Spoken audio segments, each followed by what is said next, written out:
Siapa Bapak Ibu, jadilah sesuai dengan perkataan kita. Amin, sebab perkataan kita menunjukkan iman kita. Kalau kita bilang luar biasa, maka itu pasti akan digenapi. Bahwa perkataan kita sebagai anak-anak Tuhan itu perkataan yang memiliki kuasa. Kalau kita bilang ya begitu loh Pak, ya gini-gini loh Pak. Nah jadilah sesuai dengan iman perkataan kita. Mau Bapak Ibu mau yang mana? Ah ya begini-begini atau luar biasa. Karena ini menunjukkan kita punya Allah yang luar biasa. Kita miliki iman yang luar biasa. Amin.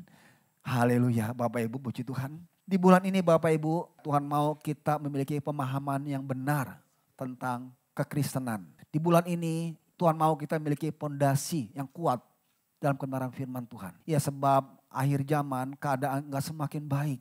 Banyak ajaran-ajaran yang menyesatkan. Kalau kita gak tahu, gak kita benar ngerti kebenaran firman Tuhan kita akan bisa terbawa, terpengaruh. Apalagi saat ini sosial media, iya sudah begitu mudah banget. Kita bisa mendengarkan khotbah-khotbah yang mau seperti apa, kita bisa dengarkan di YouTube. Dan kalau kita nggak tahu kebenaran firman Tuhan, iya kita bisa bilang iya. Padahal sesungguhnya banyak kebenaran firman Tuhan yang sesungguhnya itu bukan kebenaran. Nah karena itulah Bapak Ibu di bulan ini Tuhan mau kita miliki fondasi yang benar tentang iman kita, tentang kebenaran firman Tuhan. Fondasi itu ada di bagian tanah ya dari satu bangunan. Fondasi itu yang menyalurkan semua beban. Iya dulu saya teknik, jadi saya ngerti. Yang menyalurkan semua beban bangunan dari atap, dari lantai, dari dinding. Iya dari semua manusia atau furniture itu disalurkan ke tiang. Tiang ini disalurkan ke bawah. Di bawah itu ada fondasi. Dan fondasi ini menyalurkan bebannya ke atas tanah. Nah itulah fondasi harus dibangun di dasar tanah yang kuat. Kalau tanah nggak kuat, ketika bebannya dilimpahkan ke tanah nggak kuat, tanahnya itu lembek, dia akan melesak Bapak Ibu. Akibatnya bangunan akan roboh, akan patah. Tapi kalau tanahnya kuat, pondasinya yang disalurkan, ya beban semua pondasi, dia akan kuat. Karena itulah Tuhan mau kita memiliki pondasi yang kuat tentang hal kekristenan, iman kita. Ketika ada goncangan, ketika ada masalah, kita tetap dalam kondisi yang kuat. Sebab dasar kita, firman Tuhan, kuat. Tuhan berkata kepada Petrus, bangunlah gereja di atas pondasi yang kuat, di atas batu karang yang kuat, yaitu firman Tuhan. Karena itulah kita harus bangun iman kita di atas pondasi yang benar, yang kuat. Karena itulah Bapak Ibu, hari-hari ini kita sering dengar banyak orang bilang, Tuhan mau datang. Tuhan mau datang loh. Iya udah tahu dari 2000 tahun lalu juga, iya Tuhan mau datang. Tapi sekarang Tuhan gak datang. Janji Tuhan yang belum digenapi, satu, Tuhan datang untuk yang kedua kalinya Bapak Ibu. Semua janji Tuhan sudah Tuhan genapi. Tapi satu yang belum digenapi. Apa? Tuhan datang untuk yang kedua kalinya ke bumi ini. Ini yang belum. Yohanes 14 ayat ketiga dikatakan. Dan apabila aku telah pergi ke situ. Iya. Dan telah menyediakan tempat bagimu. Aku akan datang kembali dan membawa kamu ke tempatku. Supaya di mana aku berada, kamu pun berada. Ketika Tuhan ada di dunia ini bersama dengan murid-muridnya, dia berkata kepada mereka, apabila aku nanti kelak pergi ke situ kemana, pergi ke sorga, dikatakan, dan telah menyediakan tempat bagimu, aku akan datang kembali membawa kamu ke tempatku di mana aku berada. Tuhan berjanji kepada murid-muridnya, bahwa nanti ketika dia akan naik ke sorga, nanti dia menyiapkan tempat, dan nanti dia akan turun kembali. Dan turun kembali inilah Bapak Ibu yang belum digenapi oleh Tuhan. Kalau kita lihat kisah Rasul 1, dikatakan Bapak Ibu, ini peristiwa ketika Tuhan mau naik ke sorga. Ya setelah Tuhan mati, dia bangkit dan 40 hari kemudian dia naik ke sorga. Dan peristiwa ini Bapak Ibu terjadi ketika Tuhan mau naik ke sorga. Dikatakan, dan berkata kepada mereka, hai orang-orang Galilea, mengapa kamu berdiri melihat ke langit? Yesus ini yang naik, yang terangkat ke sorga, meninggal kamu, perhatikan, akan datang kembali dengan cara yang sama. Seperti kamu melihat dia naik ke sorga. Ketika Tuhan naik ke sorga bersama dengan murid-muridnya, dan ada malaikat Tuhan yang berkata kepada mereka, hai orang Galilea, mengapa kamu melihat ke atas? Dia yang naik ke sorga akan turun kembali dengan cara yang sama. Ketika kamu melihat dia naik ke sorga. Siapakah orang Galilea? Bapak Ibu. Iya, Bapak Ibu, orang Galilea adalah murid-muridnya Tuhan. Ya bersama dengan murid-muridnya, ya bersama Tuhan Yesus itu orang Galilea dan murid-murid Tuhan. Dan kalau kita bilang kita ada muridnya Tuhan, kita adalah orang Galilea. Artinya apa? kita nanti akan melihat Tuhan kembali datang bumi. Hanya orang Galilea yang akan melihat dia datang dan dia akan turun kembali, Bapak Ibu. Jadi pastikan kita orang Galilea. Artinya apa? Kita muridnya Tuhan. Tapi murid Tuhan akan terlihat terpancar dari kehidupannya. Terpancar dari perkataannya. Bahwa dia mencerminkan siapa itu Tuhannya. Murid Tuhan bisa belajar di sekolah-sekolah teologi. Bisa juga ya belajar di komunitas, di live Bapak Ibu. Di live Bapak Ibu, komunitas rohani Bapak Ibu akan diajarkan jadi seorang murid yang belajar. Murid Tuhan belajarnya satu. Pelajaran cuma satu Bapak Ibu. Gak banyak-banyak. Apa? Yaitu firman Tuhan. Kalau sekolah banyak pelajarannya. Ada pelajarannya matematika, ada bahasa Inggris, bahasa Mandarin, ada ilmu apa lagi. Ya, tapi kalau murid Tuhan cuma satu belajarnya, yaitu kebenaran firman Tuhan. Jadi kalau kita bilang kita muridnya Tuhan, orang Galilea, pastikan setiap hari kita belajar firman Tuhan. Artinya apa? Setiap hari kita baca firman Tuhan. Setiap hari kita renungkan firman Tuhan. Setiap hari kita lakukan firman Tuhan. Ini muridnya Tuhan Bapak Ibu. Seorang murid kalau dia harus sekolah setiap hari. Demikian juga. Kalau kita bilang kita muridnya Tuhan, artinya apa? Setiap hari kita harus belajar firman Tuhan. Kita baca firman Tuhan, kita perlu renungkan firman Tuhan. Supaya tahu Tuhan maunya apa dari firman yang saya baca. Nah setelah tahu kita renungkan, kita lakukan Bapak Ibu. Itu namanya murid Tuhan. Jangan hanya baca, ya udah saya udah baca. Tapi apa dapatnya? Gak tahu. Jangan Bapak Ibu. Murid Tuhan tuh baca dan harus mengerti apa yang Tuhan mau dari yang kita baca. Itu artinya Bapak Ibu. Dan kemudian setelah tahu, kita perlu melakukannya. Itu nama murid Tuhan Bapak Ibu. Jangan baca, pokoknya hari ini saya baca 5 pasal. Wah luar biasa. Dapatnya apa? Gak tahu. Baca, renungkan, mengerti dan lakukan. Itu murid Tuhan Bapak Ibu. Dan orang inilah yang nanti akan melihat Tuhan akan datang kembali. Seperti yang Tuhan katakan. Masalahnya kapan sih Tuhan datang? Dari 2000 tahun lalu dia sudah berkata, aku datang tapi kapan? Di Matius 24 ayat ke-36 dikatakan, ya, tentang hari dan saatnya itu tidak seorang pun yang tahu. Jadi gak ada yang tahu Bapak Ibu kapan waktunya Tuhan datang. Malaikat-malaikat sorga tidak tahu. Bahkan dikatakan anak pun tidak tahu. Siapa anak? Tuhan sendiri. Dia gak tahu. Kenapa? Sebab dia saat itu dia adalah manusia. Dia murni 100% manusia. Karena itulah dia bilang, saya pun gak tahu kapan nanti datang kembali ke dunia. Hanya Bapak sendiri yang tahu. Jadi gak ada yang tahu Bapak Ibu. Ya, tapi janji Tuhan itu iya dan amin. Kalau dia berjanji, dia pasti akan menggenapinya. Dan dia datang kembali kedua kalinya, itu pasti akan digenapinya. Tidak ada yang tahu waktunya kapan dia akan datang. Ya, kenapa? Karena sebab waktunya itu seperti pencuri. Dikatakan di 2 Petrus 3 ayat 10 di bagian A-nya. Tetapi hari Tuhan akan tiba seperti pencuri. Pencuri itu gak pernah ngomong-ngomong dan gak tahu ya kapan dia mencuri. Mencuri ya mencuri. Kalau tahu mencuri ya pasti ditangkap lah. Lo mencuri ya? Oke lo datang aja ntar gue sambut lo. Ya dengan polisi. Nah demikianlah hari Tuhan tuh gak ada yang tahu kapan datangnya. Karena dia seperti pencuri yang bisa tiba-tiba datang. Ya dikatakan firman Tuhan berkata ada 2 orang di kilangan. Satu tiba-tiba diangkat, satu tinggal. Itu pencuri Bapak Ibu. Yang mencuri tidak akan bilang-bilang. Dan waktu Tuhan itu tidak pada ada yang tahu kapan waktunya. Ya karena dia seperti pencuri. Ya gak pernah permisi kulonwun untuk dia mencuri. Ya dia akan datang tiba-tiba. Nah masalahnya emang gak ada yang tahu. Tapi Tuhan ngasih tanda-tanda tentang kapan dia datang yang kedua kalinya Bapak Ibu. Di Matius 24 ayat 13 sampai ke 24 itu bicara tentang tanda-tanda kedatangan Tuhan. Kalau kita baca di Matius 24 ayat 3 sampai 14. Saya rangkum Bapak Ibu. Ya, kalau di ayat ketiga dikatakan. Ketika Yesus duduk di Bukit Zaitun, datanglah murid-murid kepadanya untuk bercakap-cakap ya dengan Yesus. Katanya, katakanlah kepada kami bila manakah itu akan terjadi. Apakah tanda kedatanganmu nanti yang kedua kalinya dan tanda kesudahan dunia.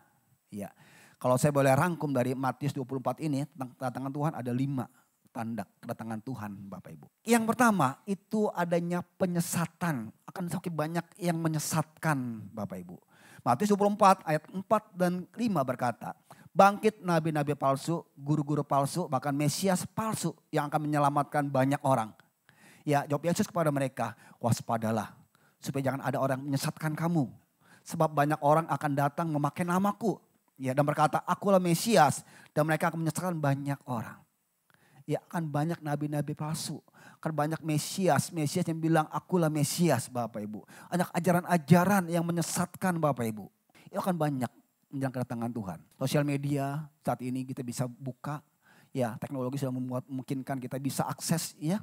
Banyak khotbah-khotbah YouTube. Ya kita bisa dengarkan.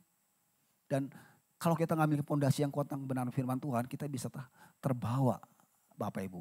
Ada yang bilang, Yesus itu bukannya Allah. Dia itu ciptaan Allah. Sama seperti malaikat-malaikatnya Allah yang lain. Kan dibilang, Yesus itu, Tuhan itu masa Tritunggal, masa tiga sih. Tuhan itu satu yang Esa. Tuhan itu sama lah ya dengan agama-agama lain. Iyalah kan sama Tuhan yang Maha Esa juga. Nah kalau kita nggak tahu, kita iya benar. Tuhan kita nggak sama dengan Tuhan-Tuhan yang lain Bapak Ibu. Tuhan kita sama, kalau yang lain pun juga namanya sama, Yesus. Karena Tuhan kita punya nama. Pada dialah ya namanya Tuhan Yesus. Banyak pengajaran-pengajaran yang kalau kita nggak tahu, kita akan tersesat Bapak Ibu. Kita akan percaya. Apalagi ajarannya, wah cocok banget dengan hati kita loh. Wah ini sama nih dengan hati saya nih. Ya wah ini nggak sama nih, bukan ajaran Tuhan nih. Jangan bayar persepuluhan. Itu kan zaman perjanjian lama, sekarang perjanjian baru kita nggak bayar persepuluhan. Kalau cocok dengan hati kita, wah ini ya. Kalau nggak cocok, tunggu dulu. Ini bukan. Hati-hati Bapak Ibu. Akhir zaman itu banyak pencet mesat. Kalau kita nggak tahu kebenaran firman Tuhan, kita akan terbawa. Dan akhir zaman akan banyak pencet mesat. Banyak orang memakai nama Yesus, nama Tuhan. Kemudian yang kedua, peperangan. Wah kita sudah jelas banget ya. Peperangan, belum lama kita dengar peperangan, saat ini masih perang. Ya di Timur Tengah, Israel, Iran, Ukraina, ya Rusia perang. Ya dikatakan di Matius 24 ayat 6 dan 7. Bangsa akan melawan bangsa, antar suku, kamu akan mendengar deru perang atau kabar-kabar tentang perang. Namun berawas-awaslah, jangan kamu gelisah. Sebab semua itu harus terjadi. Tapi sebelum kesudahannya.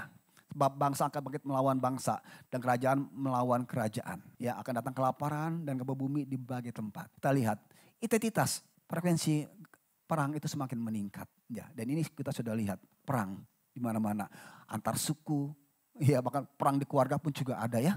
Bapak Ibu ya, perang antara suami istri, perang antara kakak adik, perang terjadi. Kemudian yang ketiga, bencana. Akan ada kelaparan gempa bumi di berbagai tempat. Di Matius 24 ayat 7 bagian B-nya kita bisa melihat bencana terjadi, kelaparan terjadi, orang semakin sulit, ekonomi semakin enggak baik, banyak orang-orang yang kelaparan, gempa bumi terjadi, longsor di mana-mana, ini terjadi Bapak Ibu, gempa membuat runtuh bangunan, bermawar di luar negeri ya, seperti itu, ini sedang digenapi. Kemudian yang keempat, kemerosotan moral, ya Matius 24 ayat 9-10, pada waktu itu kamu akan diserahkan supaya disiksa, dan kamu akan dibunuh dan akan dibenci semua bangsa oleh karena namaku. Ya, karena nama Tuhan kita akan dibenci, diserahkan kepada ya supaya disiksa. Dan banyak orang akan murtad dan mereka akan saling menyerahkan dan saling membenci. Dan karena makin bertambahnya kedurhakaan, maka kasih kebanyakan orang akan menjadi semakin dingin. Kita lihat kasih semakin dingin, orang sudah semakin jahat. Benar Bapak Ibu, orang memakai berbagai cara untuk dia bisa mendatangkan keuntungan. Karena kasih sudah nggak ada lagi. Kemerosotan moral ya semakin meningkat. Kita lihat Bapak Ibu akhir ini. Belum lama saya di WA oleh salah seorang jemaat. Ini nomornya nggak ada di kontak saya. Tapi TV-nya gambar jemaat saya nih. Di WA, ya shalom, iya shalom. Gini. Iya. Dia WA ngajakin untuk bisnis. Pak kita bisnis Pak, ada ini. Ada sepeda ini, wah bapaknya tinggal kontak ini aja, nanti bapak untungnya sekian gitu loh. Saya ragu-ragu karena bapak ini saya tahu, dia gak mungkin lagi, dia udah pensiun. Dan dari ekonominya dia gak mungkin dia mau itu lagi karena dia udah cukup lah ya. Tiba-tiba dia WA saya ngajakin bisnis gitu ya. Saya ragu-ragu, Pak tunggu Pak, ini sorry saya punya kenalan jemaat saya banyak Pak, namanya sama. Bapak ini bukan yang istrinya ini? Iya itu istri saya. Bapak anak ini bukan, iya itu anak saya. Benar ya, pokoknya saya ini, iya benar. Tapi saya ragu-ragu, nggak mungkin bapak ini ya. Terakhir saya bilang, bapak yang tinggal, sorry ya terakhir ya. Tinggal di Pluit bukan? Iya saya tinggal di Pluit.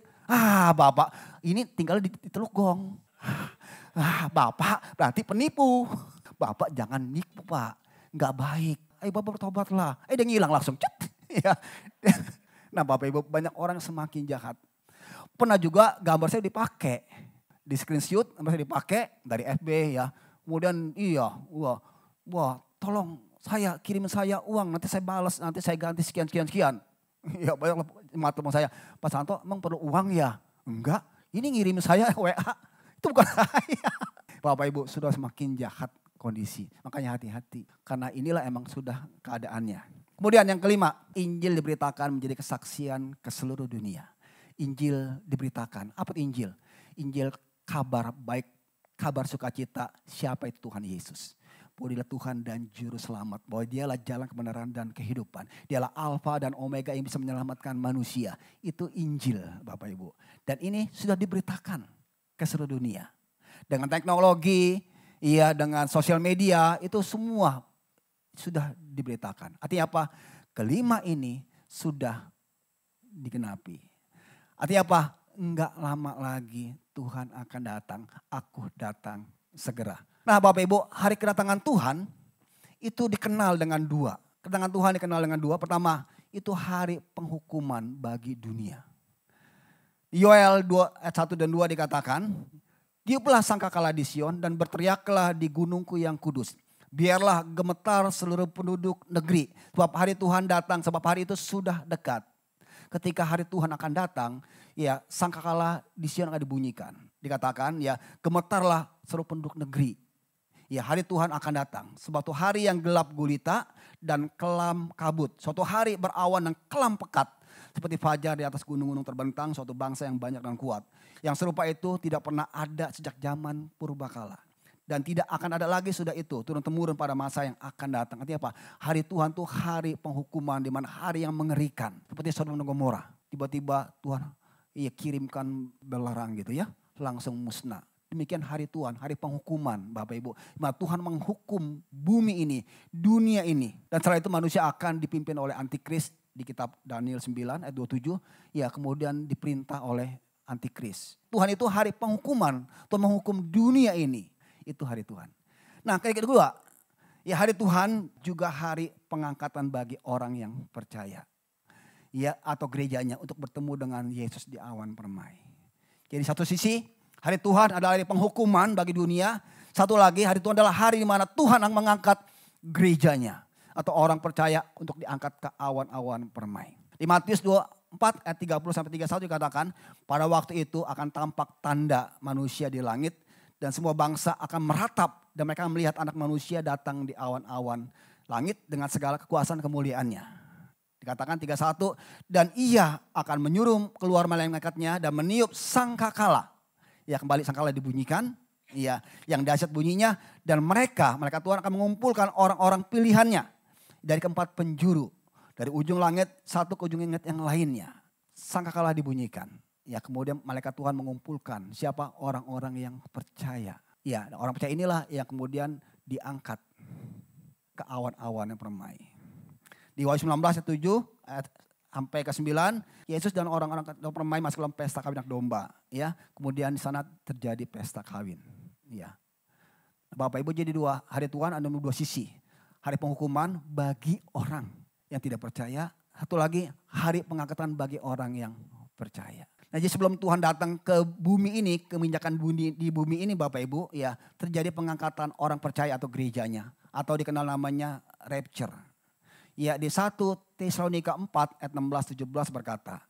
Sebab pada waktu tanda diberi, yaitu sangkakala dibunyikan, waktu penghulu malaikat berseru dan sangkakala Allah berbunyi, maka Tuhan sendiri akan turun dari sorga. Ya dari sorga dia turun. Dan mereka yang mati dalam Kristus akan lebih dahulu dibangkitkan. Jadi mereka yang sudah mati sebelum kita nih, ya mereka dibangkitkan ketika Tuhan turun di awan permai, sangkakala dibunyikan di Sion, ya yang mati kemudian dibangkitkan. Jadi ada kebangkitan orang mati.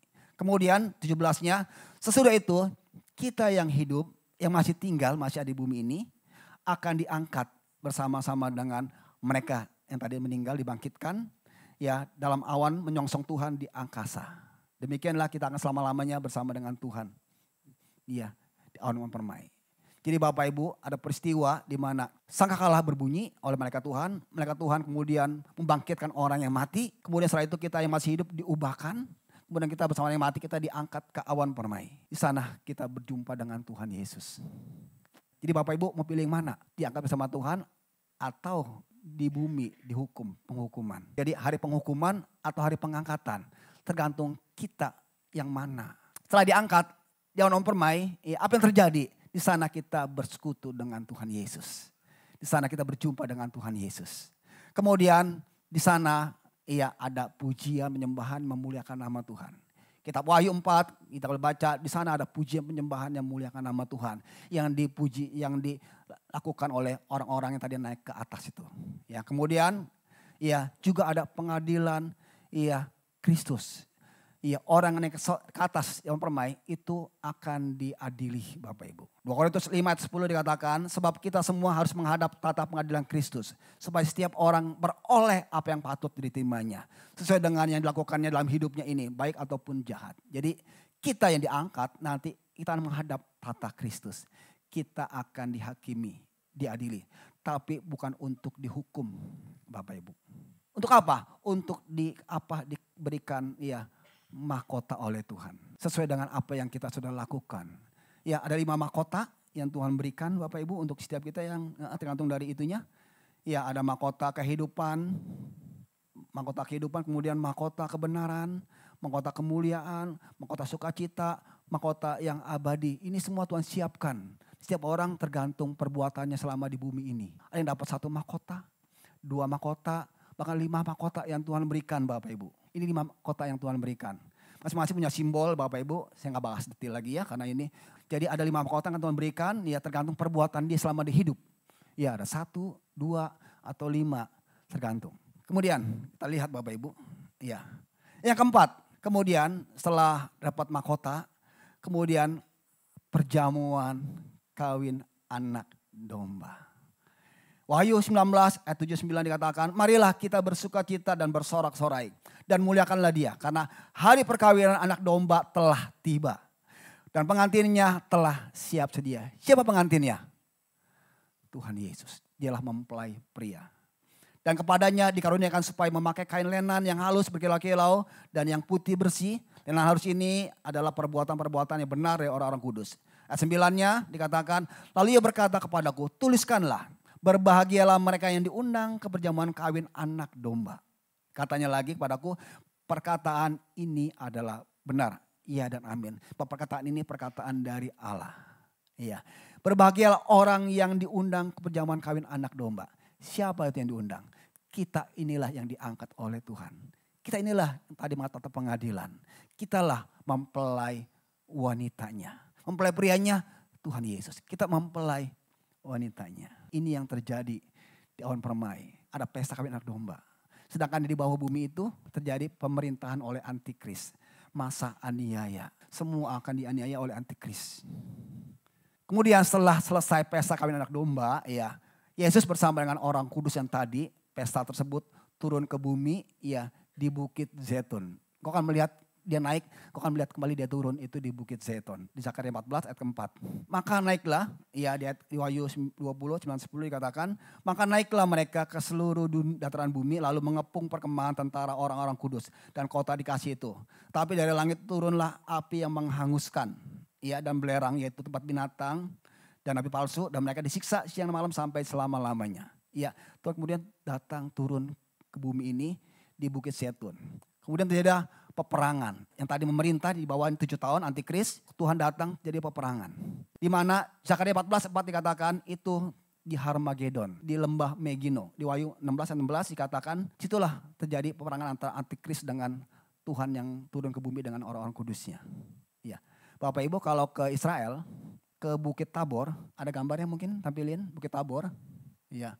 Nah ini ya Bukit Tabor Bapak Ibu. Iya. Ini terakhir saya ke sana di 2000 berapa ya. Ya, ini Bukit Tabor Bapak Ibu. Nah, di sisi kanan ini ya, itu lembah ya Megiddo. Harmagedon, terjadi perang Harmagedon. Ya, Bukit Tabor di situ ada 3 kapel. Ya, tengah kapel Tuhan Yesus, yang sini kapel Elia, yang sini kapel ya Musa. Ya, disitulah ya Bukit Tabor kita bisa melihat sebelah kirinya itu lembah Megiddo. Di sanalah nanti terjadi perang Armageddon. Perang antara Tuhan dengan bersama orang percayanya dengan antikris. Iya. Bapak Ibu kalau ke sana naik lihat lembah Megido. Situlah perang Harmagedon. Ketika Tuhan datang nanti ke bumi ini, menginjakkan tanahnya, dia akan berperang ya lawan antikris. Antikris yang memerintah selama kita di atas, dia memerintah, kemudian nanti kita turun, dia akan dikalahkan. Kemudian setelah itu, ya Yesus dan orang-orang kudusnya akan memerintah dalam kerajaan 1000 tahun damai. Wahyu 20 ayat 1 dan 2. Aku melihat seorang malaikat turun dari surga memegang anak kunci jurang maut dan suatu rantai besar di tangannya. Ia menangkap naga, si ular tua, si iblis dan setan dan mengikatnya 1000 tahun lamanya. Ya, malaikat Tuhan turun, mengikat kuasa gelapan, iblis, kemudian diikat, dimasukkan ke penjara selama 1000 tahun. Nah, selama 1000 tahun inilah Tuhan bersama dengan tadi orang kudusnya itu memerintah di bumi ini. Ya Bapak Ibu, nah ini kalau kita lihat peta akhir zamannya, nah ini peta akhir zaman Bapak Ibu. Ya, kekekalan. Yes, Tuhan adalah Alfa dan Omega, yang awal dan yang akhir. Ya, semua diciptakan oleh Dia. Iya. Nah, setelah kekekalan Tuhan menciptakan ya bumi, kemudian Dia memilih umat Israel sebagai pilihannya. Dikasih hukum Taurat untuk supaya mereka hidup ya sesuai dengan apa yang Tuhan mau. Ya, itu zaman penjajah lama PL. Ya. Kemudian Tuhan datang ke bumi ini, ya. Kemudian mulailah masuk zaman kasih karunia, gerejanya Tuhan. Kita kenal namanya perjanjian baru, Bapak Ibu. Ya, kita hidup dalam zaman kasih karunia, dalam gerejanya Tuhan, dalam perjanjian baru. Ya, di mana? Nah, di ujung, ya, sebelum ada naik ke atas, sebelum pengangkatan. Kita di ujung, Bapak Ibu. Jadi, kalau saya boleh ilustrasi, kalau kita baca buku, itu sudah sampai di halaman yang terakhir. Sebentar lagi ending buku itu. Mungkin paragraf terakhir, mungkin juga kalimat yang terakhir. Kita di ujung, setelah itu kita akan di rapture. Waktunya gak ada yang tahu, seperti pencuri. Ya, kita sudah ada di ujung itu Bapak Ibu. Udah naik ke atas, tadi saya ceritakan ya, di atas kita bertemu dengan Tuhan Yesus. Ya, sebelum itu ya kita berkumpul dengan orang-orang yang sudah meninggal, diubahkan, diangkat. Kemudian pesta kawin anak domba, kita dapat mahkota. Nah, setelah itu ya panen ke bawah, Tuhan turun bersama dengan orang-orang percayanya. Itulah kedatangan Tuhan yang kedua kalinya Bapak Ibu ke bumi ini. Ya, kemudian di perang di Harmagedon, di lembah Megido yang tadi. Ya, iblis setan semua diikat dipenjarakan sampai 1000 tahun. Kemudian memerintah damai sama orang percayanya. Nah, 1000 tahun selesai, ya. Kemudian mulailah ada bumi yang baru di mana Tuhan akan bersama-sama selamanya dengan ya damai di bumi ini. Ini peta akhir zaman Bapak Ibu ya. Bapak Ibu kalau belajar second coming itu 1 semester Bapak Ibu. Ini saya rangkum dalam 40 menit. Tapi ini intisarinya Bapak Ibu. Ya, ini akhir zaman. Nah, kita sudah ada di penghujung, kita mau di rapture. Jadi Bapak Ibu, apa yang harus kita lakukan supaya kita diangkat naik ke atas. Jangan sampai kita mengalami bawah tuh antikris. Ya, itu masa penganiayaan. Nah, ini di bawah tuh antikris. Di Daniel 9:27, ya 3,5 tahun dibagi 2 periode. 3 tahun dia memerintah dengan baik. 3,5 tahun lagi kemudian dia menunjukkan siapa itu dia antikris. Ya, dia akan berlaku kejam, ya jahat. Sampai kemudian Tuhan datang, ya memerangi mereka, dipenjarakan, kemudian memerintah. Kita sudah ada di penghujung naik ke itu ke rapture Bapak Ibu. Nah, masalahnya apa yang harus kita lakukan? Itu udah tahu nih, wah sudah ngerti nih. Sekarang apa yang harus lakukan menjelang kedatangan Tuhan? Yang pertama, senantiasa berserulah kepada Tuhan. Kadang semakin baik, semua akan digoncangkan. Karena itulah berserulah kepada Tuhan. Tapi jangan hanya berseru, lakukan juga apa yang Tuhan perintahkan. Sebab firman Tuhan berkata di Matius 7 ayat 21, bukan setiap orang yang berseru kepadaku Tuhan, Tuhan akan masuk dalam kerajaan sorga. Tetapi melainkan dia melakukan kehendak Bapakku yang di sorga. Jangan hanya berseru Tuhan, Tuhan, Tuhan. Tapi enggak melakukan apa yang Tuhan perintahkan. Tuhan bilang, enyalah engkau, aku tidak mengenal engkau. Masuklah engkau yang jahat. Kita lakukan berseru kepada Tuhan. Tanda kita butuh Tuhan. Tanda kita percaya Tuhan bersama dengan kita. Kemudian lakukanlah apa yang Tuhan perintahkan. Ini yang Tuhan mau. Berseru-seru sama Tuhan ya supaya kita tetap dalam hadirat Tuhan, tidak digoncangkan, kemudian lakukanlah apa yang Tuhan perintahkan. Seringkali kita lakukan kalau perintahnya itu enak, perintahnya itu sesuai dengan hati kita. Kalau gak sesuai, kita gak lakukan, kita diem aja. Kita Tuhan bilang, ayo datang kepada dia, katakan minta maaf, sorry. Kita bilang, salah bukan saya, salah kan dia. dia mesti datang kepada saya dong. Biarin aja lah. Tadi kau biar sendiri. Dan Tuhan bilang suruh ayo berdamai. Kita gak mau lakukan. Tapi kita berseru Tuhan. Tapi kita gak lakukan firman Tuhan.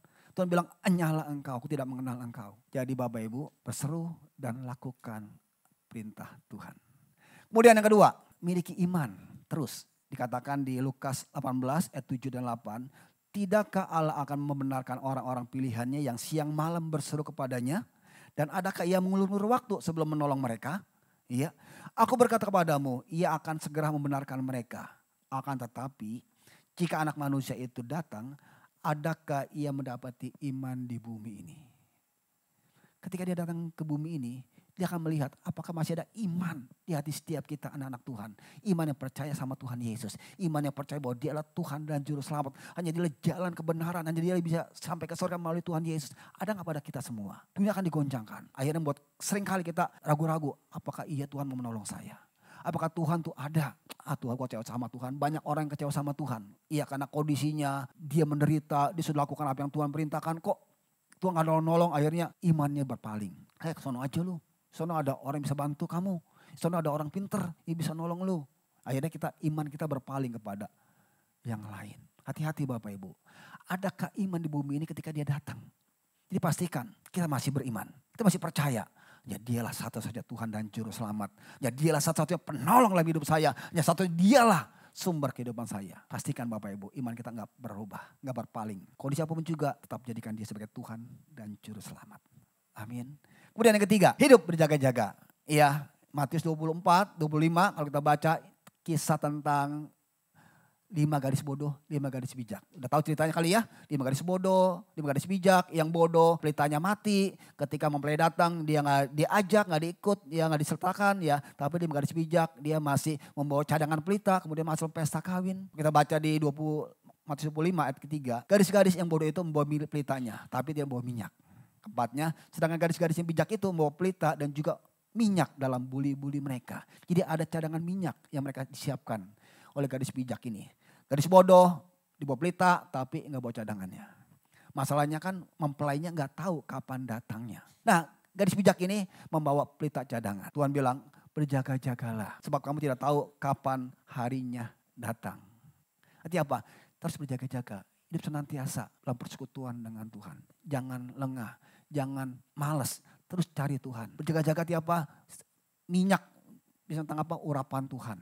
Senantiasa hubungan dengan Tuhan. Membuat kita senantiasa bergairah dengan Tuhan. Ini yang kita lakukan. Senantiasa berjaga-jaga. Bangun hubungan dengan Tuhan. Membuat kita akhirnya senantiasa memiliki gairah dengan Tuhan. Minyak, bicara tentang apa? Urapan Tuhan. Urapan Tuhan mengalir atas kita kalau kita harus bangun hubungan dengan Tuhan. Ada berjaga-jaga, tahu ketika ada sesuatu. Ya kan ya? Seorang penjaga, ya dia tahu ketika ada orang yang mungkin maling datang dia akan bisa ini. Tapi orang yang gak berjaga dia ketiduran. Ketika maling datang maka dicurilah. Jadi yang 3 Bapak Ibu berjaga-jaga apa? Terus bangun hubungan dengan Tuhan. Ya senantiasa bersekutu dengan Tuhan. Sehingga minyak kita tetap terus menyala. Api kita bergairah dengan Tuhan. Ini saya lakukan. Yang terakhir firman Tuhan berkata, aku datang segera. Wahyu 20 ayat 20 bagian terakhirnya dari kitab Wahyu. Dikatakan, ia memberi kesaksian tentang semuanya ini. Berfirmanlah, ya aku datang segera. Amin. Datanglah Tuhan Yesus. Dia pasti datang. Karena janjinya iya dan amin. Tapi pastikan Bapak Ibu, kita adalah orang yang nanti akan diangkat ketika dia datang. Amin. Jangan mau ketinggalan. Karena nanti kita akan mengalami masa aniaya. Yang tidak pernah akan terjadi sebelumnya, masa sulit.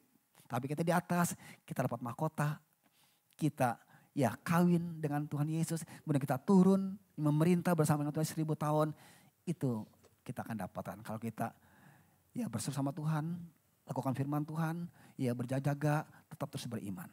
Amin.